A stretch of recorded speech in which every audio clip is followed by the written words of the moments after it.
All right, what up? are we live, ladies and gentlemen? I think we are. What's up?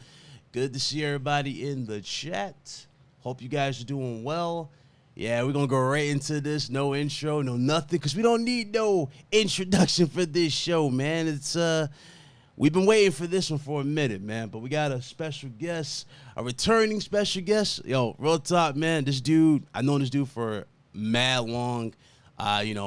Been literally family with me. Like it's that deep. For those of you I don't know, Yep. it go that deep.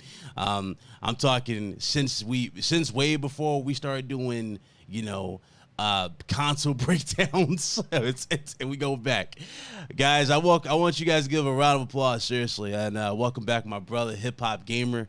It's good to see you, bro. How you doing, man? Good to see you. Yo, you already know what it is. You know what I'm saying? It's the go to the game, hip hop gamer. We live here, Big Cloud Gaming all day. It's an honor to be back. We got a lot to talk about. Thanks for having me. Let's get it popping. And once again, you know what I'm saying? Red Hood 420. I see you. Salute, baby. Let's get it on. Shout out to Blaze, even though he ain't here right now. You know what I'm saying? But much love to him too. Let's get it. Oh yeah, you already know, bro. Let me turn these on. You already know. It's been long overdue. I was like, damn. When we got to ask HipHopGamer back on this show, it been too long. But we just had our showcase or PlayStation showcase, and well, I figured, you know what, perfect time. We've been waiting for this for a long time, so we here, man. We here. Shout out to everybody in the chat. I'll get to you guys in a second. Red Hood, welcome back, bro. Oh, great to be back, man. PlayStation showcase happened, and a lot of breaking news. Well, one major breaking news happened today, which is gonna be crazy to talk about. Chat might be divisive. People might not like what we may have to say. Who knows, bro? It's gonna be interesting. Oh yeah, definitely, man. Shout out to Blaze. I don't know if he'll make it. He said he was gonna make it yesterday, but we'll see if he pulls up. But anyway, we're gonna get right into this, man. So hip hop. Before we get into the showcase, what you been playing, my dude? Oh man, I've been playing everything. Actually, I was playing the Lord of the Rings Gollum. I know a lot of people don't like that game, yeah. but I was playing it today and stuff like that because you know me, I play everything. I don't care, just to test it out. So I was playing that earlier today. Been playing a lot of Street Fighter 6. A lot of Street Fighter 6. It's really good. It's really good. That game, yeah, it's really good. Son. That game, crazy, son. So I've been playing that. Star Wars Jedi Survivor. Been playing a whole lot of that. Almost Platinum at the end of that game. Yeah. That game's fire. Dead Island 2 is insane to me. I love this game. Dead Island 2 is fire. Even the Alexa joint, where you could be like, yo, where I gotta go? You know what I'm saying? Or give me my best weapon. And that joint pop up. That joint is incredible, man. So I've been playing, so those are just some of the mini games that I've been playing. But yeah, that joint fire, son. Facts. Okay. Yeah, Jedi Survivor is up there with me and Red Hood's favorite games of this year. It's really, really well done. I platinumed it. I know Red Hood beat it as well, but it was awesome. I don't know how far you are in the game, but it's got some cool surprises. Yeah. I'm kind of far, in the game, but I ain't beat it yet. You know what I'm saying? 'Cause I'm playing so many games at once. Legend of Zelda. Mm-hmm. Playing Zelda right now too. So been going through that game as well. So that's been great. And but that's what I'm saying. I'm playing so many games at once. So yeah, that's what it is. But the games I'm playing is fire. And Lord of the Rings Gollum is not fire. You know what I'm saying? That game ain't fire, but it's not as bad as what people were saying. So you're saying it's passable, basically. You would say it's passable at least in terms of trying. I think everybody should try, the game out and stuff like that. That's for anything. Yeah. But even there's a lot of games that may not be that good, but you can still find your fun in it, even if it's not that good and stuff like that. You know what I mean? So that's what I'm saying. So there's some elements in Lord of the Rings Gollum where I'm like, all right, cool, this is pretty cool. I'm enjoying it because of the way it ties into the nature of the character. But for the most part, this is not no game you're going to brag about at all. You know what I'm saying? Just keeping it a buck. I hear you. Okay. I got you. That's what's up. Red Hood, what you been playing, bro? Big Cloud knows the one game I've been playing. Don't know why, but I said, you know what? Let me go back to this game. Metal Gear Solid 4. The That's GOAT! the game I've been playing. The GOAT! Again, Guns for of the whatever reason, I Patriots. don't know what possessed Guns of the me. Patriots. The GOAT! Let's go. The GOAT! I was like, I don't know why. I was like, dude, I want to play this game again. And I've been, replaying the game again. Very much enjoying it. Still, like, amazing to this day. Still wish, and it, could be that it may come out on PS5, maybe even other platforms with the Volume 2 collection. But, yeah, like, dude, still to this day, amazing game. Just gotta get 60 FPS, higher resolution. Absolutely. But, like, dude, the way they tie everything up with Big Boss, Zero, Naked Snake, Ocelot, Eva, like, all those characters, it's great so far. Yeah, again. Guns of the Patriots is amazing. Love it. Always will be. It just hopefully, I mean, we're getting remasters of what? 1 through 3. So hopefully, I don't know hip hop, but hopefully there's a slim chance. Hopefully, we might get that. We might get that remake. Hopefully. Before we get into this showcase, man, shout out to the chat. What's up? I see everybody. What's up? Evans, Daniel, everybody. Big Mike, I see y'all. Mo, hope y'all doing well. Everybody else in the chat, I see y'all. Let me read these super chats. Shout out to Rob Jones, always in the chat. Appreciate you, bro. Channel member as well. Dropped the $2 super chat. He says, HipHopGamer in the building. Let's go. Yes, sir. Yes, sir. Salute. He dropped another super chat. This time it's a $5 super chat. He says, thank you, Big Cloud and Panel, for what you do for us all every week. Keep it 100 every time. Appreciate everything you do for us and can't wait for TMYT. I don't know what that is. I appreciate you, man. Thank you. And Severin Evans, sorry. Shout out to you as well with another super chat. It's $5 super chat. He says, seems like PlayStation is going to lean heavy into live service games from what we saw, which we knew was coming, but seems like a distraction for them. Good point. We'll get to that, man. Let's get right into this. The PlayStation Showcase. It's been over 600 days since we got to this point. We now got the official showcase. We were there live. We watched it. This showcase, it definitely had some reveals. One particular reveal, HipHopGamer, spilled the beans on a long time ago, and I made videos on, and of course, HipHopGamer already knows the articles and the quote unquote other insiders that were trying to say, oh yeah, I knew about it too. It's gonna be this this whole thing. But anyway, we ain't gonna get into that. We did get a big reveal, though. We got Snake Eater remake shown at the showcase. We didn't get no gameplay, but it looked cool from what we saw. I like what they're going to do here. This seems a little bit more personal, how they're going to go about it in terms of at least the seriousness and how it looks. So it did look great. That was a nice surprise at the showcase. How'd you guys feel about Snake Eater? I know that definitely was setting the bar. 'Cause you know how Sony does these showcases. They'll show indie, they'll show light games start first, and then it'll be banger. And usually it keeps that trend, right? It goes banger, banger, small indie, then banger, banger. Then they'll end it off like their best thing. This one was a little... Well, we'll get to it, but how'd you guys feel? I'm starting with you about how'd you feel about Snake Eater being remade? Yo. First of all, you could go back to my video where I said Metal Gear is coming. You go back to that joint and you could see all the detail there. But I'm gonna tell you right now, you can even go back to the interview that I did with Konami. Yep. Where I spoke about a lot of other stuff. So there's more stuff coming. I'm just telling you that right now. That's 2. 3, soon as you hear that music drop, Snake Eater, as soon as that joint dropped, son, I was like, yeah, we lit, we live. So I was so hyped, man. So that right there was dope. And then I love how the snake came out the water, then the alligator twisted it and all that. Yo, that was fight. That was fire. And then seeing Snake's face look so mean, it's so real in the dirt. It was just, it feels like with the technology that you got now, we're going to be able to see. Leap. Right. Yeah, we're going to see Snake like we literally never seen him before. Like, you know what I'm saying? So I'm very excited about that. That alone was crazy. Let's go Metal Gear all day. I mean, Metal Gear Solid 4, like I'll tell Red Hood about this all the time. I thought that was like peak facial animation for Snake. It felt like the way it just looked, like the emotion. This right here, smoking a cigarette, all of that. Yeah, we can now get that 5 times greater with this, and it's gonna look night and day.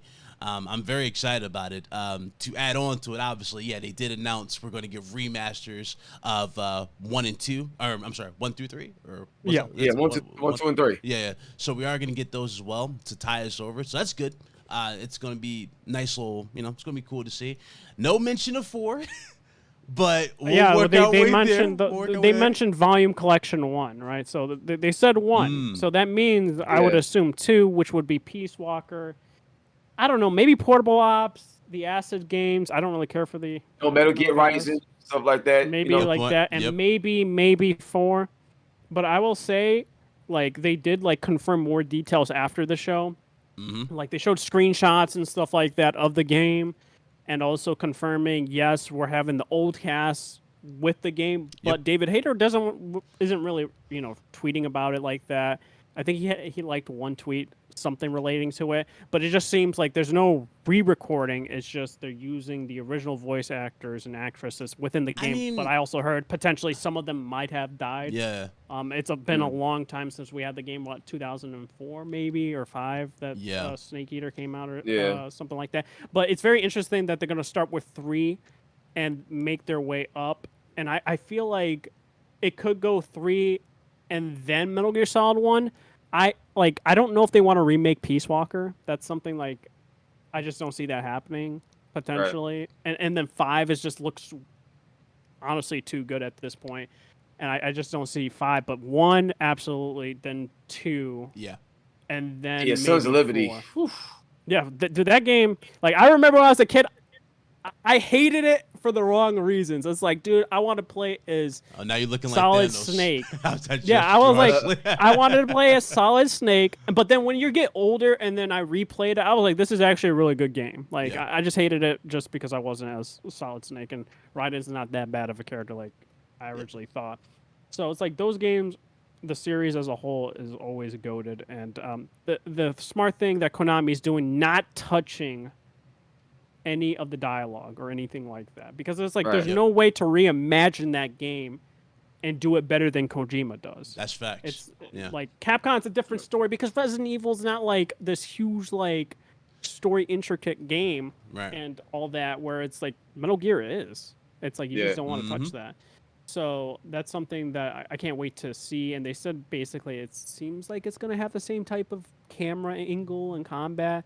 So I'm fine with that. I know some people want it like MGS5, but I don't know if you can really like do it in that same vein, right? But like overall, I'm liking what I'm hearing, and it's gonna be very interesting where they go forward. And I'm like super hyped for it. Of course, like some people say, I'd rather see some gameplay, and I get that, but I give leeway to reveals like this, right? If it's a new IP, very different, right? But if you have something that's established IP like Wolverine or Big Boss, very different, I feel. And I think it's fine. Okay. Actually, I like that take. Yeah, it was a hype moment. I'm not even going to deny it. It was a big hype moment. It got me out my seat for. So I'm like, oh crap. Okay, so does this mean we're going to see a certain other thing? But that didn't happen here, but we did get some other reveals here. Before I get to that, shout out to Dreadpool, the $2 super chat. He says, much love to everyone and have a great weekend. You too, Dreadpool. I appreciate you, bro. Thank you. And shout out to Nola Boy 504 for becoming a channel member. I appreciate you. Thank you. Thank you, bro. Let's get into the other big game. I'm going to start with the big announcement, the big games. Phantom Blade. This game looked great. This looks like a mix of Sekiro and Ghost of Tsushima. I liked what I saw. The new parry system, the way it looked serious. You know what I mean? It felt personal. The way the combat was in that. I like that. We did get some news in regards to this though. It looks like this game is early in development. So we're not going to get this. Let's be honest with ourselves a bit. It looked amazing. But when we heard it was in development since 2022, I'm a little I'm a little worried too. It's a little sus to me because they're like big first game, right? Because they made supposedly a prequel game for mobile. So I'm just like, I don't know, man. The same thing with Black Myth Wukong or something like that, where now it's like that thing's been silent for a long time now, and we see bits and pieces. But like, I'm not gonna lie, bro. I'm keeping my expectations in check. I don't want to get disappointed because like that gameplay looked too perfect to me and too clean for like a debut studio. You know what I mean? Essentially, it's like it just looks too good for their big outing like that, and it's just only 1 year that they've been in development. Yep. What about Hip Hop? What you think? Yo, about so it? I'm gonna put you on right now, son. Phantom Blade alone shut everything down. Period. I'm gonna tell you why. There's no game, period, ever that has animation like that one. Yep. No game. We saw Spider-Man 2. We seen so many amazing games over the course of our lives. Like, you know what I'm saying? Ghost of Tsushima, love that game, all this stuff. Even Sekiro, amazing anime. No game.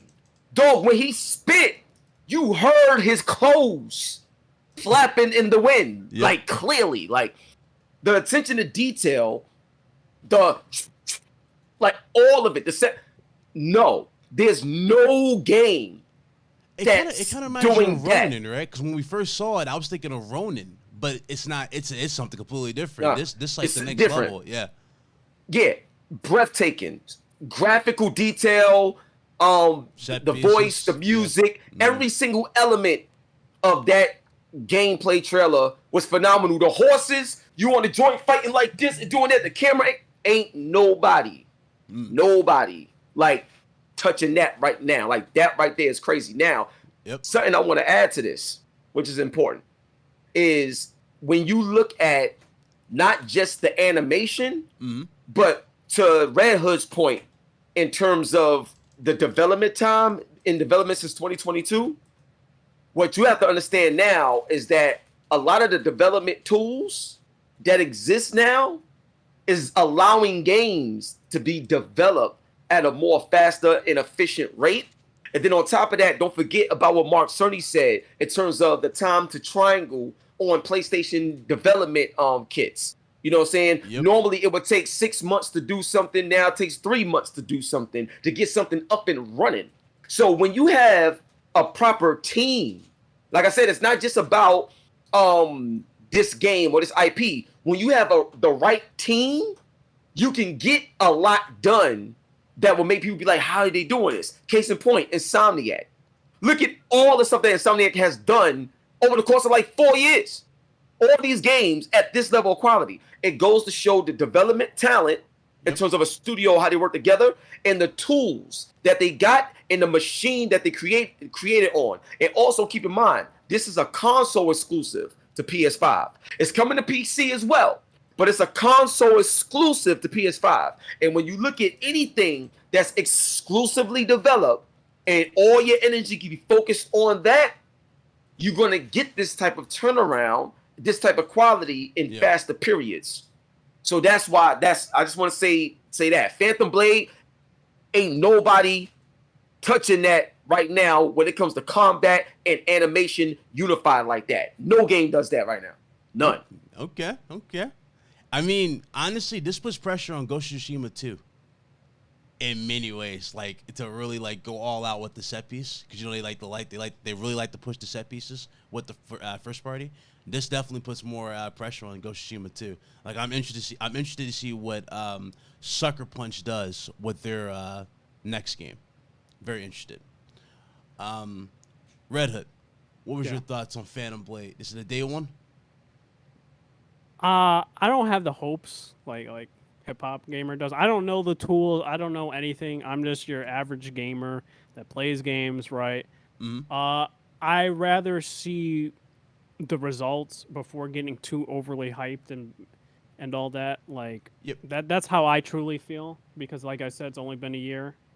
What HipHopGamer could say is true, but I got no idea, man, because it's like a lot of the times when it becomes like something super clean like this, it feels like it's too good to be true. That's how I feel. Okay, so you expecting a bait and switch? Is that what you're thinking? Bro, it's been, like for me, it's like it's been a year. You know what I mean? It's like they started development in 2022. That's You're gonna tell me it looks way better than Ghost and all these other games, like first-party studios that PlayStation owns themselves, and better than Devil May Cry 5 has Suzaki, or it's like I don't know, man. I mean, like it could very well be, because by the time this drop, we'll have that Pro.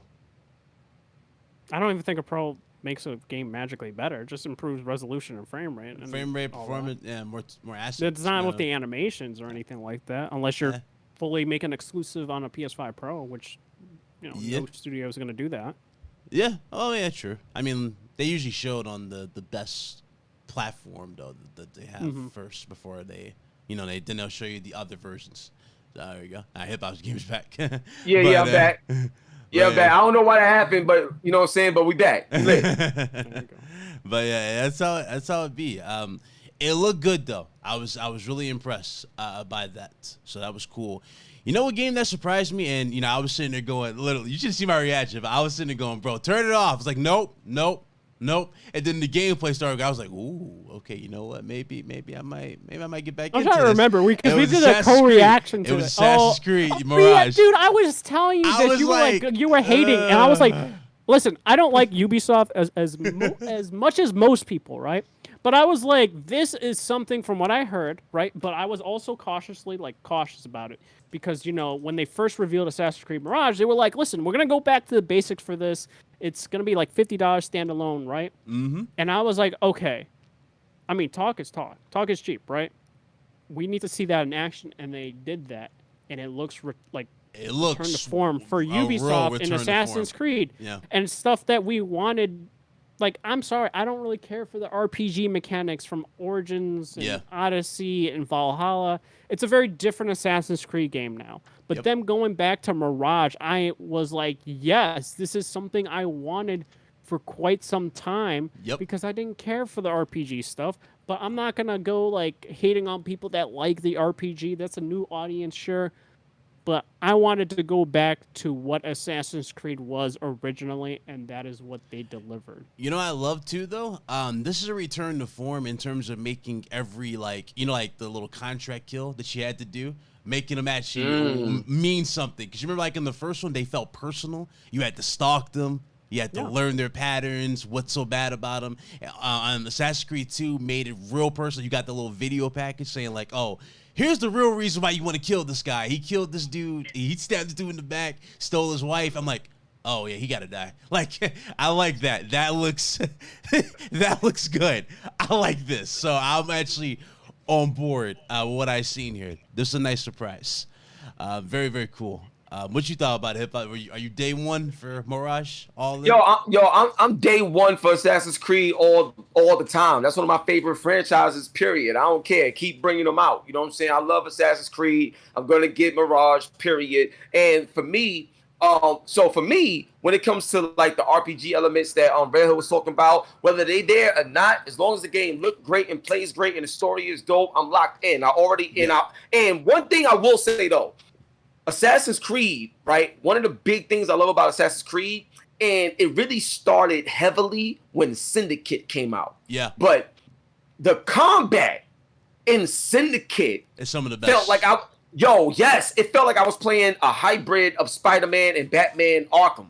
Yeah. Like, you know what I'm saying? With the way that counter system was. It was personal. You had that dodge mechanic type of thing. Yeah. Like, you had that dude who had, like, that custom hidden blade, had, like, the golden knucks on and like that. I'm like, okay. Yes. It felt personal. And you could do all this other stuff. Yeah, it was dope. So, as long as the combat, because I didn't see much of the combat part. Yeah. Like, I seen the stealth takedowns, but I want to see more fighting, like those scenes. Yeah. I would love to see what that looks like. But, and also, you know, with Assassin's Creed, you know, going to Mirage and, you know, just looking at that, I wonder how they're going to go about the storytelling style. And what I mean by that is because of technology, I hope we see something new with the storytelling style to bring you more closer to the action and make it personal, like you said. But here's something that I want y'all to pay attention to. It is a PS5 and PS4 title. Oh yeah, Scotland. Yeah. So because of that, be laid back. Yeah. Yeah, you know what I'm saying? Because it's not like it's a first party title like a Horizon where they kind of like porting down. You know what I'm saying? Yep. So this right here, it's going to be limited in terms of what we're going to see. Yeah. That's what I'm saying. So to me, this Assassin's Creed is great. I can't wait to play it. but the true Assassin's Creed that I'm looking for is the one that will be next gen. Well, this gen only. It's supposed to be the one in Japan, I think, right, or something like that.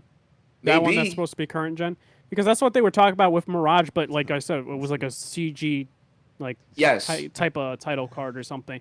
But like I want Assassin's Creed to go this route, and of course they could keep making their RPG ones. But I'm just like, dude, I kind of wish that they stuck with their guns with, I don't know, the engine or whatever they were using for Assassin's Creed Unity. Yeah. Because, dude, the parkour people. system in Unity, as well as the amount of people, and of course I think it was overly ambitious at that time with the PS4 hardware and the Xbox One. But I would like for that to come back, to have all those NPCs and being able to like move through the crowds. Yeah, that's the problem. The worlds have been so big where it felt barren.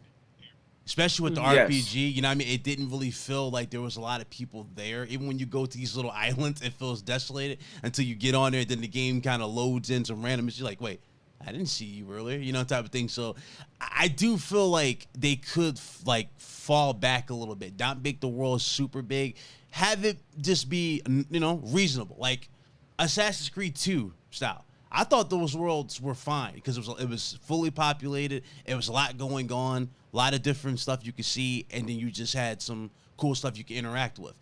I'm okay with that for Mirage. Just make the parkour system good, like not Unity. Was it Unity? Yeah, Unity, and we should be good.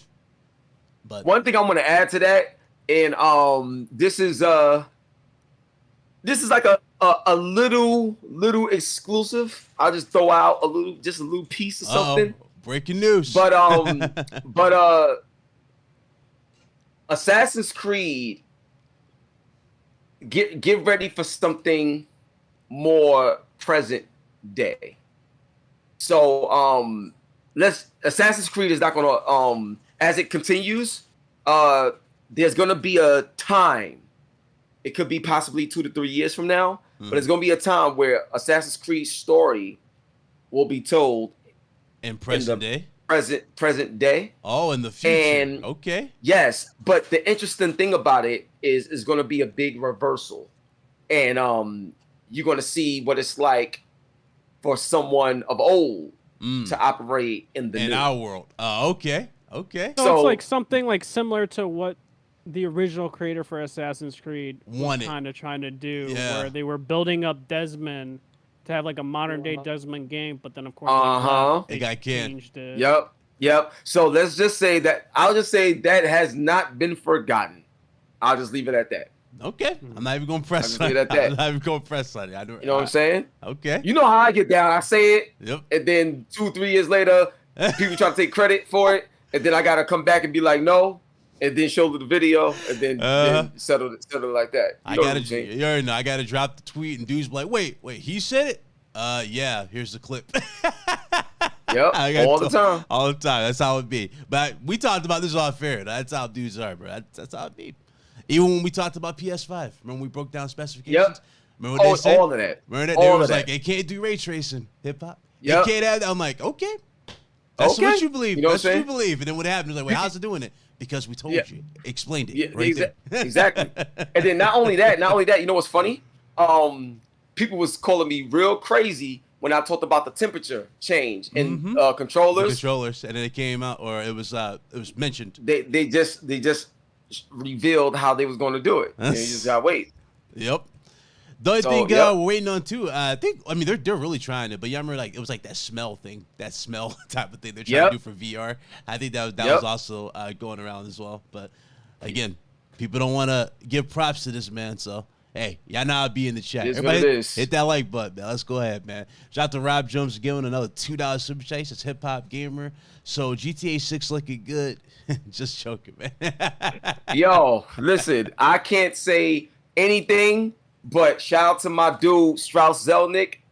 It was great kicking it with you. I'll just leave it at that. I ain't saying nothing about nothing. We know that's gonna be a moment right there. Perfect image, the $2 super chat. He says, "Why Bungie telling Naughty Dog what to do?" Oh boy, here we nuts. go. Here we go.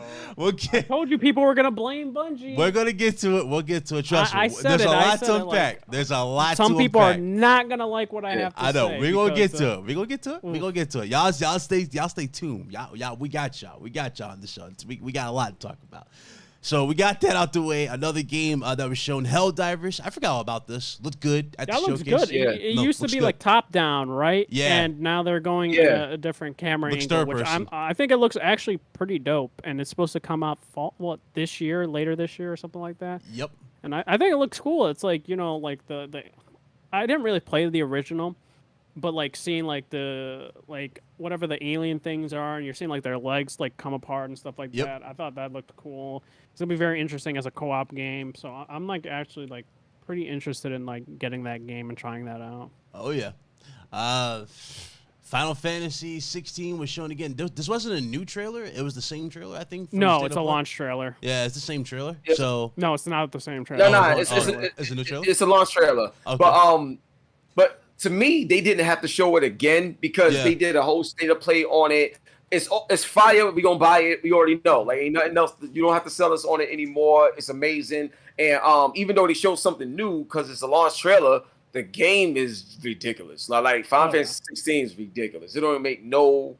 Oh, dude, I sense. tell people this all What's the time. going on, It's like right? the people that they have here. It's like CBU3. People are like, who's CBU3? I'm like, the same team that did Final Fantasy 14. Arguably one of the best Final Fantasy storylines of all time. And people are like, you're crazy. And I'm like, dude, you know what's crazy? Is shout out to like the original Final Fantasy creator. He always talks about Final Fantasy 14, always plays Final Fantasy 14, and loves that game to death. And it's like they have them on their team, Yoshi P, who like a lot of people don't realize that man's super talented. My Hero, who did the storyline for Heaven's Ward, great expansion. Yep. And I always butcher his name, Suzuki. He's the combat designer of Dragon's Dogma 1 as well as Devil May Cry 5. So they have such a huge talented team, and I can't wait. I did have a little like I understood why it was going to be there because it's like yes, state of plays are still pretty decently sized viewed like shows. But PlayStation Showcase are way bigger because more casual people are watching as well as more streamers are streaming us. So that's why they had it there. And that demo, I thought was going to be there. I thought it. But to be fair, for to credit them, the team has always been saying that this demo was going to be 2 weeks before launch. I had my hopes up thinking that, hey, it's going to be a stealth drop. But no, it's going to absolutely be 2 weeks before launch. I think it's around potentially June 11th or something like that. Yeah. With their little event that they're having, and I think that the demo will be launched on PS5 around that same time frame for everyone to play it, and then your data is going to transfer over to the main game, just like a couple of early Square Enix titles have been doing that, and I think Octopath has been a big proponent of that as well. Okay. The next game that was here, it's coming in October, by the way, and it actually looks really good. I was a little surprised that it was at this showcase. I expect this more at Summer Games Fest or maybe Game Awards, but Alan Wake 2. Alan Wake 2 looks really good. Fire! Yeah, that looks good. Fire! Yo, I'm going to tell you right now, son, Alan Wake 2, that joint is special, son. I'm getting the way that joint looks. Until Dawn vibes. I'm getting Until Dawn vibes with the facial animation. It looks really good. I was like, their tech has increased. Yeah. It looks even better than Control. I'll be honest. Yep. Like comparing the two, of course, it's the same engine, but definitely it looks. But it looks better.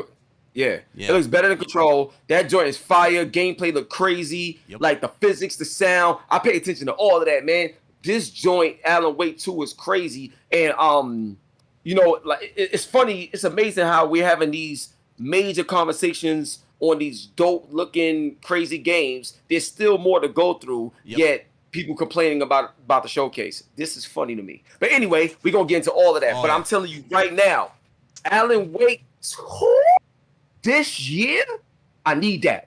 And we get to play as somebody else. Well, the FBI agent. The FBI agent. Two characters. It's like two characters. So it's two main characters in the game that they're gonna go that route. Crazy. It's gonna be interesting. Sam Lake was in the game too. Shout out to my dude Sam Lake. I did a major Max interview with him. Max Payne, the original Max Payne. Yep. Yeah. So that right it's there like very meta, basically. Yeah, he looks great. He looked great. I ain't gonna lie, I got a little nostalgia seeing him in the game. I was like, damn, look at this fool. Look at Max Payne. Came back and forth. That was a cool surprise to have him in the game. Very happy what I saw with that game. Let me see. What else was the other good game? So, okay.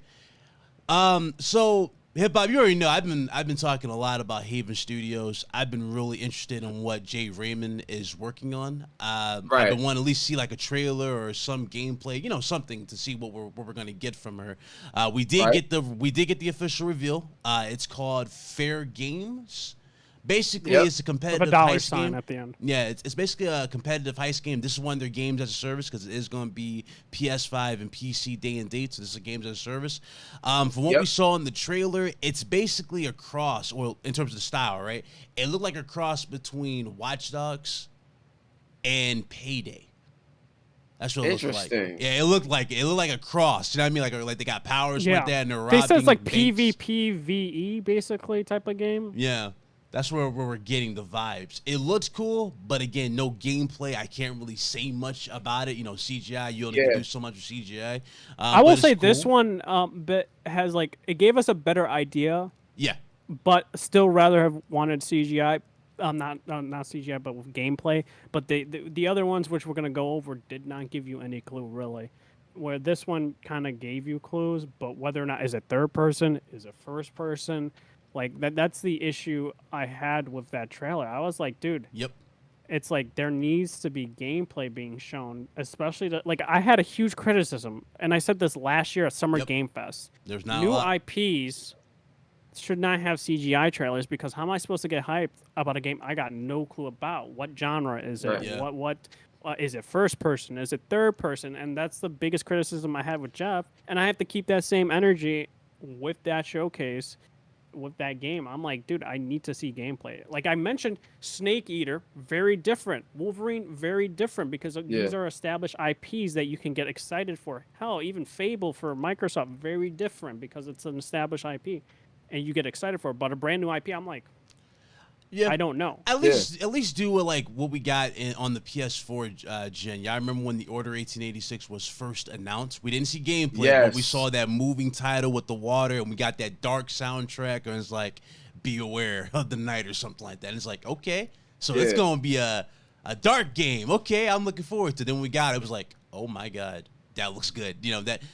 Yeah, I would take that over CGI. At least I get an idea of the tone for it. But, but what you thought about Fairgames? Did you think Fairgames, or do you think Fairgames is gonna be a big deal for PlayStation? Because they're really pushing live service. This was I feel you. Until there's gameplay, there ain't nothing to say. You know what I'm saying? It was a trailer that was shown. Trailer looked cool. That's it. I like what Red Hood said, especially when you gotta do IP. You don't know what it is, and this is where overall with the PlayStation Showcase, this is where the lows were. Yep. I don't care what it is. Every company, better.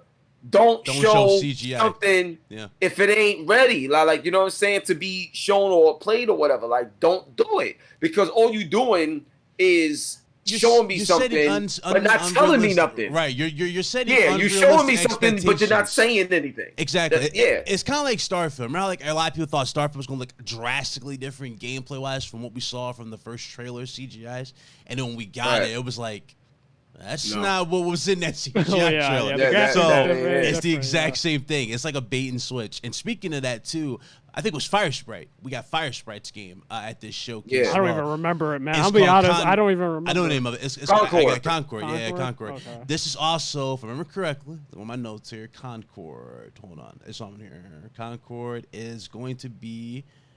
Oh, I'm sorry. It's Firewalk Studios, but not Fire Sprite. But this, this is a PvP multiplayer game, and yes, this is a games as a service. It's going to be on PS5 and PC. CGI, there was nothing else towards it. We just saw like a spaceship. We saw like futuristic items, and then concrete. Didn't they show a burger? Or like a burger. Very similar to Starfield with the sandwich, right? Yeah. I thought it was kind of funny to see that, but I was just like, yet again, it's like, what can we get hyped about? It's Yep. CGI, like new IP. I'm just like, okay. You know what I'm saying? That's where I was getting irritated. I was like, I can't, like, it is what it is. It's like the thing is, as PlayStation, you want to show off your first party studios. That's the main point of a showcase. And of course, and sprinkle in like third parties like complementary, right? With their bigger showcase like 2016's, like you see bang bang exclusives and all these huge announcements being on their platform. And then now it's like a big bulk of their show is third party games. Don't get me wrong, they're great. And I was excited for several games which were going over. But this is like, yet again, I can't get excited for something like this. Yep. Right. So I agree 100%, man. And like that right there, I was like, yo, y'all know better than this. Like what are we doing? Especially after 600 plus days. People don't want to see that after 600 plus days. I get that could have been a tweet. That could have been a tweet. That could have been a tweet. Like both of those could have been tweets. Yeah. That could have been the tweets. And then not only that, you don't get a second chance at a first impression. That's facts. And the thing is, your first impression is everything. You showed me something, and now I gotta ask you, what did you show me? That makes no sense. That should never happen at all. That's like if I talk to you and I tell you a whole bunch of something, and then you come back and be like, all right, so what are you really saying? It's like all you're doing is talking around me instead of talking to me. So it's like, what are you doing? Exactly. You know. So yeah, that I ain't like those. Dragon's Dogma. That looks good. That looks really was good. A nice surprise. Yo. Nice surprise. Dragon's really good. Dragon Dogma. Dragon's Dogma Deuce. Yo, son, this game fire. Too fire, son. And it's the only game that got that type of mechanic where you could get on an animal, cut them up, then crawl on their body, cut them up some more, crawl on their body, find other Yo, this is what I'm talking about, son. But they showed that, and I was man. And this RE Engine is is so son. good. I'm not gonna lie. Facts. RE Engine is really good. Underrated. And the thing Very is, underrated. it's like everyone was been asking Capcom, where's that gameplay? Because they announced Dragon's Dogma 2, and it came to the showcase, and I'm like, this gameplay is really good. A lot of people don't realize back then, it's like when it came out, there were comparisons, and they were basically making their own version of Elder Scrolls, and now I'm just like, dude, I think this game is going to be great. Like, it's going to be awesome, and I downloaded the Dragon's Dogma 1 on my PC, and I want to like play that into getting hyped for Dragon's Dogma 2. But from what I've seen as an RPG, that game is looking really, really good. And I can't wait for that game. That game's going to blow people away. And I think Capcom at this point, like I know Maximilian Dune made a video about Capcom. It's like Capcom back to their status of like Cap God and I'm like, after seeing their pipeline of DMC5, Street Fighter 6, Monster Hunter, and the list goes on and on, Resident Evil, and now Dragon's Dogma. Yep. It's like, they're back to that status of like, they're honestly one of the best publishers out there. Yeah. Yep. Oh, don't worry. There's a lot of, there was some good announcements here. Again, I'm giving this show a fair rating. There was some good announcements here, but then it takes a dip. But we gonna get to that in a second. So aside from that, let's talk about one of the dips right here. So this game confused the hell out of me at first. They showed the trailer, right? Like a CGI trailer. I'm like, oh God, we doing this again. And then it goes to gameplay. But it's a new IP. It's Sony working with Square Enix. So basically Sony's showing that, their partnership with Square Enix and Capcom ain't going to be touched no matter what type of thing from what we saw from the showcase. But they introduced a new game. It's called Foamstars. Right. Foamstar, for those of you that don't know, if you haven't looked at a Nintendo product, it's basically Splatoon with foam. with foam. Yep. That's what it is. That's what it is. That's exactly what it is. It's Splatoon. Now here's the thing I want to say, right? Now, what's so interesting about this is obviously, to the average person it's like, what is this? Like, you know what I'm saying? Like, we ain't here for this. But it's very funny how when Splatoon was first shown and it's Nintendo and stuff like that, they'll get a lot of love for these types of things. But then you see it somewhere else, it's like, why we got this? Now, so my thing is, All I'm saying is keep the same energy. Now, with Foamstars, I don't really play Splatoon anyway, so it's not my type of game. But I play everything, and if I play it and it's fun and it's dope, then cool, I'll rock with it. If not, cool. Before a showcase, and we talking business wise showcase, I understand why it was there. So aside from like personal feelings on why is this there, it shouldn't be there. I get it. From a business standpoint, it does make sense. Why? Because PlayStation don't have a game like that you see with Splatoon. Yeah, they want to be in the buzz. They want to be in the know. They want to be in that. They want to be in that joint, and a lot of times, competition is healthy when you got something that can be a direct competitor to something that's already successful. So now think about it. Foamstars is already getting recognized based off an IP that has nothing to do with them in terms of Splatoon. Yeah. So now people are going to give this a shot based off the competitor, and let's say they play it and they like it and it's doing more stuff because of the sake of the technology and the platform that it's on. Foamstars, and keep in mind, this is Square Enix. They have a cult following as a company. Like, you know what I mean? So when you look at it like that, Foamstars, whether you laugh at it or not, could be literally a big hit. It could, for them. It could be. You know what I'm saying? So I'm just speaking from that standpoint. Yeah, it could very well be. But you know as well too, like, because I think we both had the same conversation for all. You remember we talked about All Stars, PlayStation All Stars at that time. I think. Yes. And All Stars, it didn't really. I don't think it did what Sony was expecting, like sells them, but. That game did. That game didn't have the roster though. You know what I mean? It didn't have all the star power expected from a PlayStation All Stars Royal game. You know what I mean? Like it didn't have Crash, didn't have Spyro. I don't know. Like this, I don't know. And the things, the game itself was good, but you got to think about it. It's more than just a game. Yep. It's the game. It's the marketing. It's like everything that comes along with it. Yeah, you know what I'm saying? It's everything that comes along with it. So don't get it twisted if a certain game don't like be successful or don't hit. It doesn't necessarily mean that the game itself was bad. It could mean that either the marketing wasn't right or something didn't happen on launch. Case in point, Drive Club still to this day is one of my favorite racing games. That joint looks amazing. The weather system in that game still holds its own today. Yeah, it's top crazy. Tier. And that's a competitive esports equivalent game. But this one, Drive Club is crazy. Yeah, this one though, I don't know. Like I don't see Foamstars lasting. I mean, I can see it lasting longer probably than what was that game? Destruction All Stars. It probably might. It might do better than Destruction All Stars, but I don't really see Foamstar being that. You know what I mean? I don't see it being that game. Yeah, I don't see it either, but I understand if it does. Yeah. You know what I'm saying? That's what I'm saying. Yeah. I think like Square, it's kind of a little bit like Ubisoft, where like Ubisoft has been trying to chase trends. Like that's kind of something that they've been doing a lot of the time with their battle royale game. I forgot what it was called. Brawler. Ubisoft had it. I don't know what it was. For Honor? For Honor? No. I was thinking more like there was a battle royale game that they made and it got canceled, and then like Rollerblade video game that they had too. Oh yeah. That was something else they were trying to chase. That didn't end well for them. Square's kind of been doing the same thing, and it's like they tried to have a battle royale with Final Fantasy, a mobile game.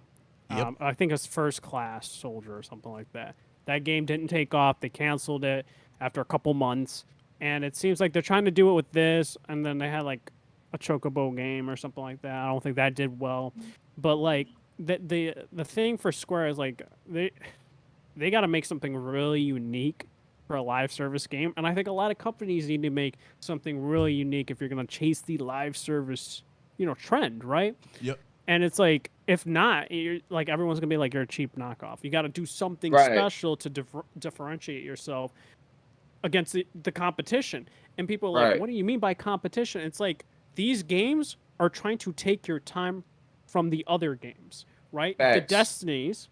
Yep. Want to take your time away from the Apex Legends. Apex Legends wants to take away your time from Call of Duty Warzone and fights for all these other games. And that's what they're competing is for the consumer's time. And that's what they have to do. Yep. And Square, I don't think can do that. But they do it with one other game, and that's Final Fantasy XIV. That's their biggest moneymaker for their company. That game with the new expansion come out next year, gonna do a bunch of numbers. But it's like, other than 14, and of course their bigger games like Kingdom Hearts and the mainline Final Fantasy and Rebirth and all this stuff, it's like they gotta find something else and make it unique. And that's the thing. Whereas Foamstars, I don't know, man. I could see them canceling it in 6 months or maybe less than a year or maybe a year. Who knows? But I don't see that game surviving for a while. Okay. No. Okay. So, got some, see? So I like this. Gotcha. Back and forth. I like that. Shout out to Black Cobra with the $5 super chat. He says, Frit and Code Eastwood will be live streaming tomorrow together. Wait, what? Okay. Says, okay. Yeah, I wasn't expecting that either. That's dope. Shout out to you. Appreciate it. Back to the show. So the last I go right to the VR announcement. These were actually some pretty cool announcements. We did see Resident Evil 4 in VR. That looks good. Great. Loved it. Literally looks like very similar to the original what we got now. Resident Evil 4 remake. And I shouldn't be shocked because they did the same thing with Resident Evil 8 and then put that in VR. And they're doing the same type of quality that they've done with their other VR games for the mainline Resident Evil games. So them doing that for RE4, it looks really good. I'm not gonna lie. I love the evolution for their VR, because remember how before you just saw like the little hands and you're shooting. Now you see the arms in Resident Evil 4 in the VR joint. So that looked good. I was like, yes, cool. But then there was some other games they showed, like Synapse, where you don't really see the arms. Synapse. Synapse? Yeah, Synapse. Synapse, yeah. You see like half the hand or whatever, and I'm like, okay, so I'm guessing that's just an artistic choice they have options for. But it looked good. All the VR titles did look good. They announced Beat Saber. I mean, I don't really think that came out. It's stealth. That goes without saying. So I'm not surprised by Beat Saber made it to the game. Five Nights at Freddy's was, I guess, shown. I mean, it's like you're in an elevator in VR. I mean, it looks cool, but did nothing for me. So I don't know what to say about that. What did look great, though, was Crossfire Sierra Squad. Yes, Sierra. Wow. That looked good. That looked good. That one That's looked the one. Crazy to me. Yeah. I like that one a lot. That joint was dope. It kind of reminds you of that PC game. What was it? Unrecorded? But VR. Unrecorded. Yeah. It gives you unrecorded vibes. I like that. That looks good. That's a nice VR title for sure. And other than that, there was a bunch of indie titles. I'm just going to name one in particular because a lot of these are kind of like, I know a lot of people didn't really care much for, but one of them was Ghost Runner 2. That's coming to PS5 this year. Ghost Runner's crazy. Yeah, Ghost Runner's crazy. That looked good. Yeah. And Ghost Runner's crazy. That was pretty much it in terms of the good announcements at the show. Let's go ahead and get into, I guess, the other stuff. So I said, when we was watching this, bro, if we get a hardware announcement at this showcase and we ain't getting no big major joint. Yeah, there's one more major reveal. Y'all already know what that is. Y'all know me, but I'm gonna say that for last. But if we get a hardware reveal, we don't get no crazy announcement at this showcase, I'm gonna be mad. And literally, it was what me and HipHopGamer brought up, but we talked about it with y'all before. It was a handheld that was going around. It was dubbed. Now, it came out lately or recently. It was called Project Q. Yeah. And we now saw it. Jim Ryan got on stage. He flat out said, yep, Project Q is real. Here it is. It basically looks like Or just say they cut they freaking they took a DualShock. They took this DualShock, cut it in half, and no touchpad, and then just glued on a smartphone device in between it, and there you go. That's your remote handheld play device. Yeah, I'm not a fan of the design. I'm not a fan of the design whatsoever. I'd rather have a dedicated hip-hop. You know device. Me. I'll tell all of this, man. If I like the look, I'll give it his flowers. That design choice, it's got to be the most uninspired look I've ever seen for a handheld from PlayStation. Period. It's insane. The Vita is how old now? And that thing still looks appealing in everybody's eyes in 2023. That handheld that we got at this showcase, I'm like, Sony, bro. Who proved this? Who approved this handheld? I don't know, dude. Let's be honest with ourselves. I think, a lot of people think this thing's going to be cheap. I don't even think that. Look at the Logitech. I tell this to BitCloud. That thing wasn't even dedicated native hardware device playing games. That was a streaming device, and they were trying to charge what, $300 or something like that.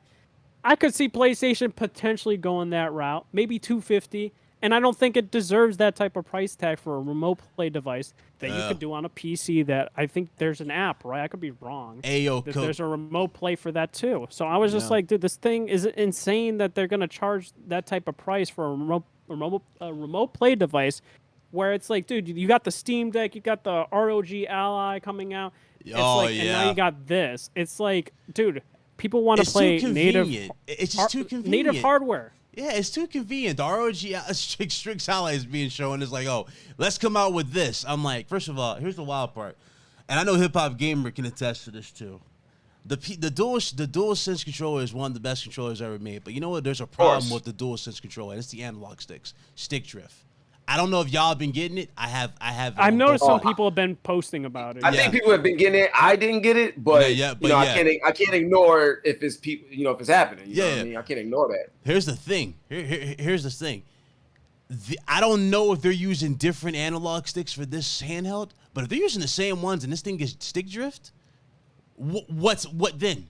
Because you can't replace it. You can't snap this off and put another one. There has to be some sort of warranty on it, right? And then they're gonna have to fix it themselves. And also another thing, for a fact, this is Sony we talking about. Y'all know for a fact this is not going to be no $100 handheld.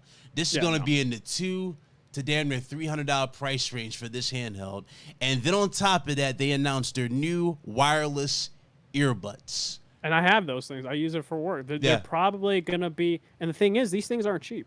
Those are like 200 something you got right there. Those like 200. Like they're really good quality earbuds, and they don't really market it well. And of course, they're gonna do a PlayStation marketing. Now, do I think it's gonna be 200? Do I think it's gonna be the same type of quality as these ones? I got no idea. But if they want to bring down that price point, it might not be the same type of quality as these types of earbuds that they have in the current market. Because it's like, I don't see a lot of people getting wireless earbuds for $200 something just with the PlayStation brand. I just don't see it. Yeah. Maybe I could be wrong and people will buy it out in droves, but I just don't see that either. Yeah. 200, I could see the max I could see for them earbuds probably 180. The max I can see them things going for. $200 for that plus another $300 for that handheld. And keep in mind, what was the report going around, Hip Hop? What was the report? We get this handheld first, then we get the Pro next year. So you already know what I was going through. I'm like, bro, so y'all about to drop a PS5 Pro next year after this? Nah, Chief. Nah, I can't get with this. I can't. I don't like the design. I don't like the way this was showed off. And the fact that, well, I'll get to the other part, but let me just ask y'all, what's y'all thoughts on this handheld? I'm going to start with you, HipHopGamer. What's your thought? I know you already face popping. I already know it was bad. It was bad. It's not needed. Yeah. I don't know who greenlit it, but one, it is not needed. It defeats the purpose of time and resources that could be used and applied elsewhere within the company. On top of that, it's specifically designed to be the cousin of your PlayStation 5.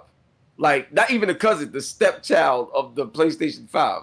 There's no cohesiveness in thought of them making this. It's dumb. Yeah.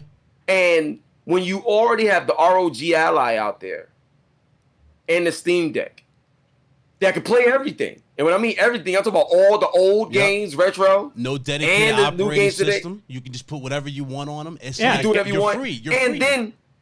Then PlayStation got games coming to PC now. I can play God of War on my Ally. That's what I'm saying. You would think they would just announce a partnership with Steam Deck.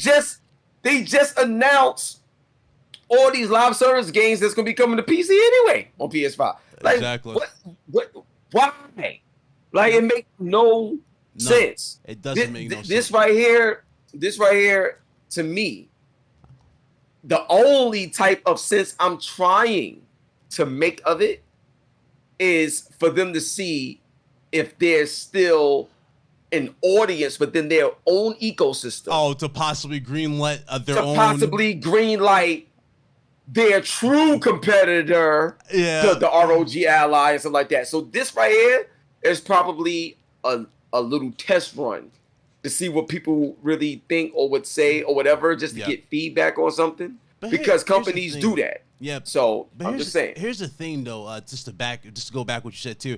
They have. So we talked about Gaikai long before, like a long time ago too. Gaikai has been proven to not really be it for streaming games for them. You know what I mean? So they're talking. Right. So when Jim said this is gonna be remote play is kind of better, obviously, than streaming, but. He also said streaming remote play. So I don't know how far this is going to go.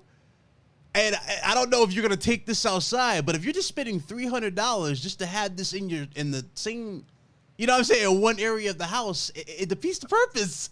So you're just going to go, you know what? Hey guys, I'm done playing. Hey, nice show, RGT. I'm just going to take I'm just going to go to sleep with this in my hand. I can't go far. I can't go here. I can't go there. Bro, just get a Steam Deck. you got all the bells and whistles. It's stupid. I don't understand it. It killed me. First of all, with like the ROG Ally, you can still play your games natively even if you're offline.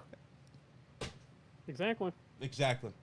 You need the PS5 on in order to use this handheld. And if this is a test run, like I see them losing HipHopGamer, money. They're gonna lose money. Bro, HipHop, they're forgetting remote play. You need PS5 on to use it. You can't have it in rest mode to have remote play on. It needs to be on, physically on to use this. So again, I asked you guys in the chat, what is the point of this handheld? It serves no purpose. This is, yo, bro, it's dumb, bro. It's dumb. Like, but they gonna learn. They gonna learn. Then you know, that's it. Like, you know, they're gonna wonder why our Steam Decks are selling well, but this ain't selling well, or the Ally's selling well, but our device isn't selling well. It's like there's a huge detail as to why.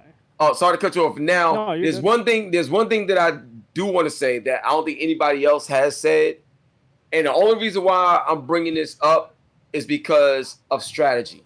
So I'll give you an example of what I mean. So Activision and Xbox deal may be the only reason why you see the Sony handheld. And I'm going to tell you why.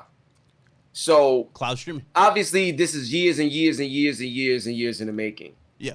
And one of the big discrepancies was the cloud gaming movement and Microsoft monopolizing it. Yeah. So now Microsoft is like, how can that be? Like, you know what I'm saying? Where this is cloud, we're not coming after them on a console standpoint. They don't have a cloud. Now, Sony has a cloud machine with this handheld. Yeah, they got their foot in the door. They already got the foot in the door. And now that they have the foot in the door, it makes an argument for the situation with cloud gaming that they was utilizing to block the deal. The only yeah, sure. The only downside, though, I'm talking about from a standpoint of of just strategically strategic playing. Yeah. If me investing in this, because you understand these companies talk to each other. Like, listen, I'm gonna just tell y'all straight up. I made a video a while back, and there's other stuff I can say, but I can't say on this show right now. But what I will say is this: I made a video a while back saying that Starfield was coming to PS5. Right? Then obviously the exclusive announcement was made. Aaron Greenberg talked about it and stuff like that. Then it came out that Starfield was in development for PS5 for a long time, and Sony was trying to get it exclusive themselves. So it's a fact that Starfield was up and running on PlayStation 5, period. And now they don't got it right now. So why am I saying all these things? It's been years since Sony knew that this is going to happen and all this other stuff. So if making a handheld and putting myself in the cloud category as a hardware, option, then that helps me fight the case that's going on right now with the acquisition of Microsoft and Activision. Because this ain't just happened today. This been years and years and years in development. Right. Because that's why when you understand what I'm saying? Yeah, so the point I'm trying to say is convenient that we get it after, what was it, Europe approved? Yes. It is. Yes. It is very convenient. Come on, bro. It's very convenient. Come on, bro. Yeah. You got to be between the business lines too. Yeah. So, like I said, as a product, it's dumb. And honestly, Sony probably knows that it's dumb. But if it means that by me having this machine out here will play a role in what happens in court with this Activision Xbox deal, yep, then it's the smartest play they can make. Yep, that's and true. I don't think nobody has said that yet on any outlet. That's actually a good point. It's a great point. That price better be on point. It's not gonna be. You really think it's gonna be on point, bro? Dog, I swear to God. Why would you think it would be on point, bro? Bro, let's be honest. If it's $300 to $400, y'all gonna see something, yeah, bro. Y'all gonna see something. That joint better be $89.99. That's it. That joint better be $89.99. $150 at the max. I better not see no 300 or. Bruh, listen, no, I better not. It better not come close to $300. It better not. That's all I gotta say on that handheld. The show took a massive dip for that, and then it took an even massive dip. This man, Jim Bryan, was like, "Hey, I'd like you guys to have a look at our next game." I'm like, "Okay." So hip hop. I'm like, "Okay, what's it gonna be? Is it Twisted Metal? Is it you know? It's a damn it's Spider-Man now, and then we're gonna have Wolverine." This man shows the damn TV show for Gran Turismo. And when I tell you, I felt like I just got slapped in the face. That's how I felt. Mm-hmm. That's exactly that how movie, I felt. like, don't get me wrong. Like, that movie with Neil, I always butcher his last name, but he's done District 9. Yeah. And that movie, like, I think will be solid based on a true story, whatever. I think it'll be a decent movie. But it's not needed at a video game showcase for PlayStation 5 and PlayStation VR 2. There was no reason for that. Even you can even argue the hardware. There was no reason for that to be there either. But having that, it's like that's insane to me. Hip-hop, because it's a mad disrespectful to everybody. I know you feel I paid. You know you feel I paid because 600 plus days. I don't want to see movie anything at a showcase after this long. That could have been a moment for Factions. And we just got the update today that Factions didn't make the showcase because Factions wasn't ready. Today we'll go we more got into that in a bit. Man, we'll go more into that though. But like, because there's a lot to dissect for I know. for that. But dude, for GT though, that was mad disrespectful for people. And I think I don't know who thought in that editing room it was like, yeah, dude, people are gonna like this. It's like, what? Like, are you that out of depth to think that gamers were gonna be fine? Maybe you would have got away with it if you had a lot of gameplay showing from your first-party studios and not CGI. Yeah. Maybe. But when you have nothing like that, of course, people are gonna get more upset about that. Yeah, and rightfully so. The Last of Us TV show made sense. We loved the game. It was perfect for a TV show / movie. Gran Turismo for a movie. Listen, this ain't it. And I don't want to see this at no showcase. Let me just get your take. I know you got to go, sis. Let me just get your take on it, bro. I know you were. Just go ahead. Let me hear it, bro. Yo, the level of disappointment that I had when I seen, because in my mind, I was like, it would be dope if they utilized the movie to introduce the next DLC or something with the game, and then the game blends in, and then boom, there you go, and or something like that, or something from the movie is now in the game. Now look at the game, and this is the new. Bro, they showed a movie trailer in a video game showcase. This has to be like one of the worst decisions since Don Matrick with Xbox One talking about Xbox One in TV, and yo, I was like, no, this can't be happening. This can't be happening. I think he's trolling. I thought he was trolling. I did. Yo, I bro, thought it was that an was editing one mistake. of the worst. Bro. Yeah, that was one of the worst moments on a PlayStation showcase ever. Like that was dumb. That was stupid. You ain't have to do that. You know what would have been smart? What would have been smart is after they showed the Spider-Man, and that was the final game. Wolverine. And you come back and be like, thank y'all for enjoying the show and stuff like that. We'll be back another time, blah, blah, blah. Have a great one. And then the show goes off, and then the Gran Turismo movie takes you out. but you know that the show is over. So it's not a part of the showcase. It's something that just took you out after you saw the final thing. Closer, yeah. Like a closer, yeah, like just like that. That right there would have been great. That's it. They made it a part of the show, and the fact what got me, what was crazy about it, again, like I just said, that moment could have been saved for what Blue Point was working on.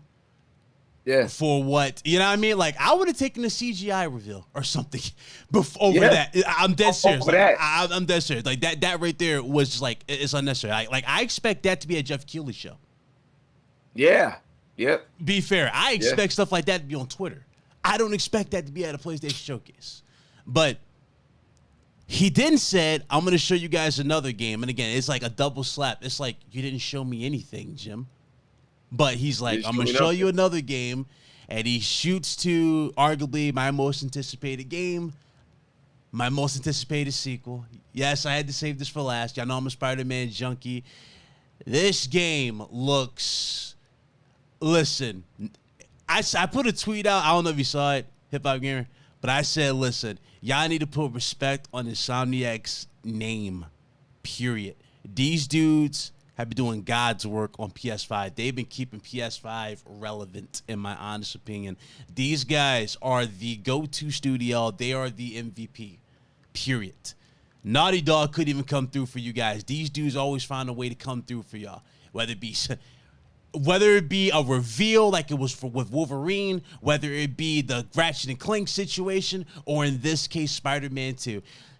Let's just go ahead and get right into Spider-Man 2, man. We saw the black suit.